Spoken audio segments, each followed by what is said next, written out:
What's up, everybody? It is Chris. Another week, another box.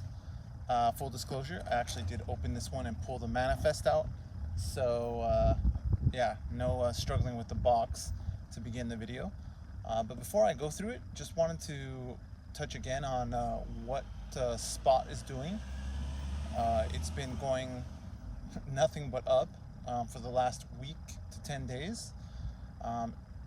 Again, silver was hovering in the $16, $17 range for year and a half, and now we're looking at close to 30. I think the spot price of silver actually did touch 30. There was a little pullback this morning when I was looking at it. Looked like it was down close to $1 or so, something like that. But by the end of the day, it looks like it rallied all the way back, maybe even finished in the positive for the day.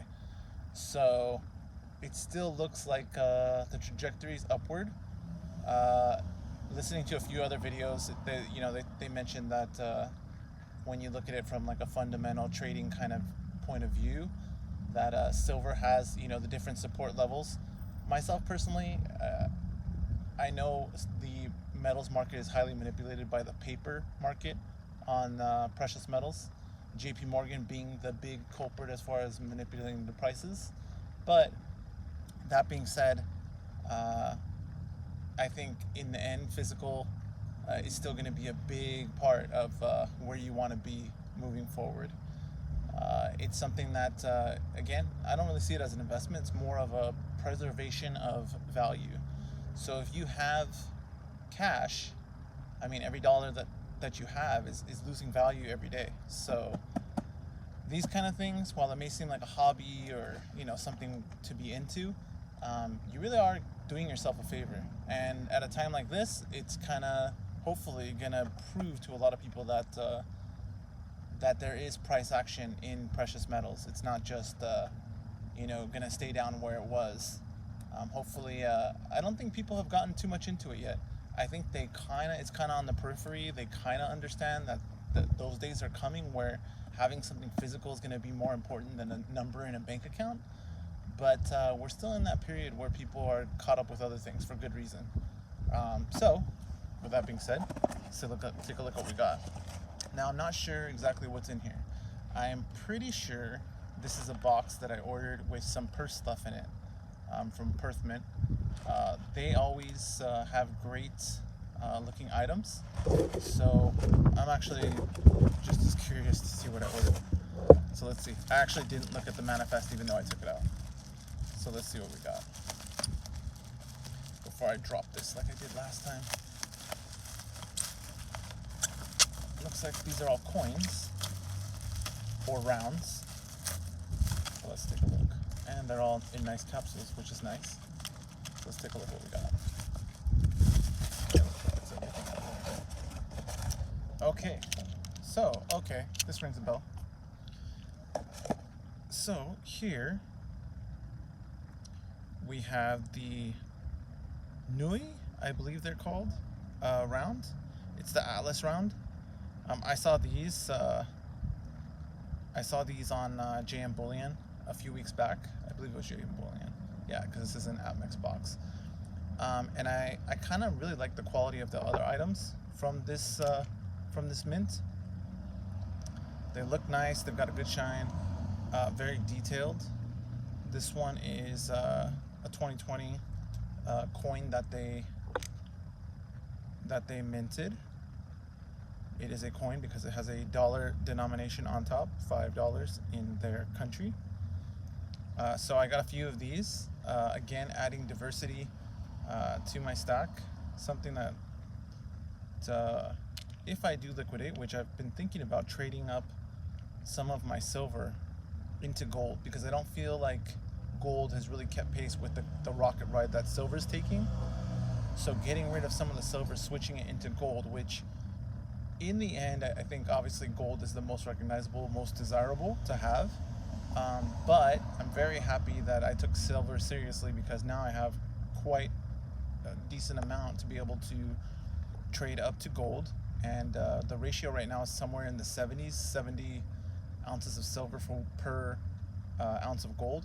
At one point it was in over 100, like 110, 114, something like that. So even though I'm still buying silver, I still think gold is the way to go moving forward. So these ones, let's see those. I'm not sure if you're getting a good view. These ones are those Nui, I believe it's called, mint, and they're actually making a lot of nice stuff. The quality looks pretty good, even when I take them out of the capsules to look at them. But then we also have something else. So this is the Perth Mint addition to the stack.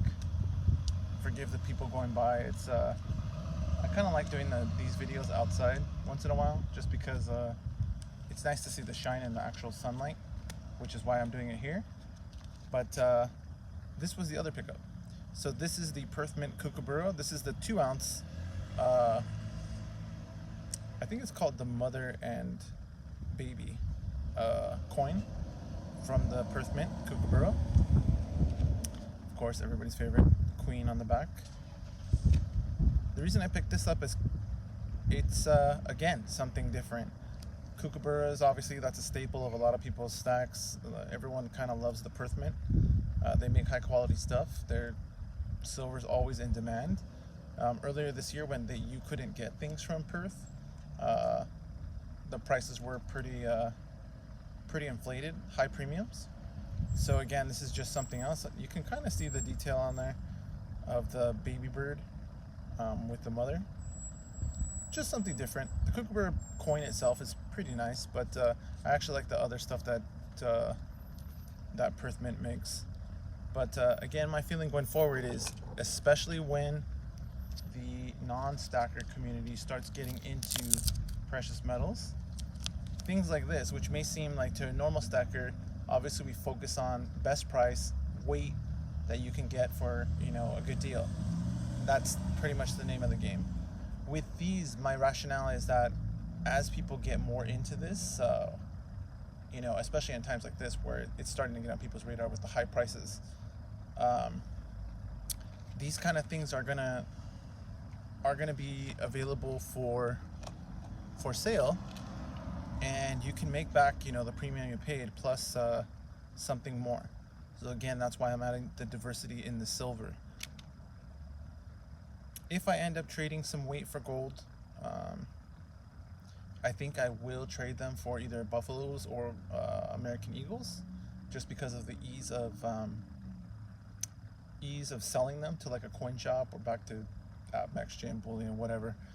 But I did talk to a coin shop recently, and he was saying that he was buying, silver at gold at spot. Silver, pretty much the same thing at spot, which I'm not. It's what I expected. If you watch my other videos, it's what I was pretty much banking on, is getting back spot. I'm very happy to see that spot's jumped, because that puts me in the green on everything. But gold, he's paying spot. So the Eagles, because there's the markup when you buy them, even though on all of them I'm still in the green, I think gold hasn't hit its stride yet. I think silver is definitely taking that rocket ride, and that's where you want to be. Even if you're buying right now, I mean, there are still deals to be had. Silver is silver, especially if you're going to sell it for spot. But some people are saying, I don't want to buy because prices are going up. Well, what if it keeps going up? As long as you're doing something like dollar cost averaging, you have a set amount that you're going to pay, yeah, you may get a little bit less this month, but what if it goes to 50? And as the last 10 days have shown us, that's a distinct possibility. And if it hits 50, who knows where it goes? So even though, like I said, it's, in my opinion, it's not really an investment, it's more of a preservation. If there's money to be had, you want to be in physical things. You want to be in things with an actual tangible value versus a piece of paper. And most people don't understand that currency, the dollar, is a means of transfer, but it has no value. There's no intrinsic value there. And its value can be changed arbitrarily at any time. Yeah, same thing can be said about silver, of course. Like I just mentioned, the price can be manipulated in the paper markets for precious metals. But at the end of the day, you still have something physical. So I think that's really going to be key moving forward. These are my pickups for today. And I think we'll be moving more to gold and platinum in the next couple unboxings. I might do a few more videos talking about where I think this is kind of headed and how I think it's going to play out. I've seen a lot of people saying that there, may be a big pullback in silver and gold. Could be. Nothing goes up in a straight line. One of my big influences is Greg Manarino. People listen to Peter Schiff, Mike Maloney. They're all good. Greg is the one who really turned me on to silver because physical silver, in his opinion, is the way to go. I think so too. Much lower price point, and until recently, we hadn't really seen it, skyrocket. But I think that's still where you want to be, and I hope you like my pickups. All right, see you guys in a few.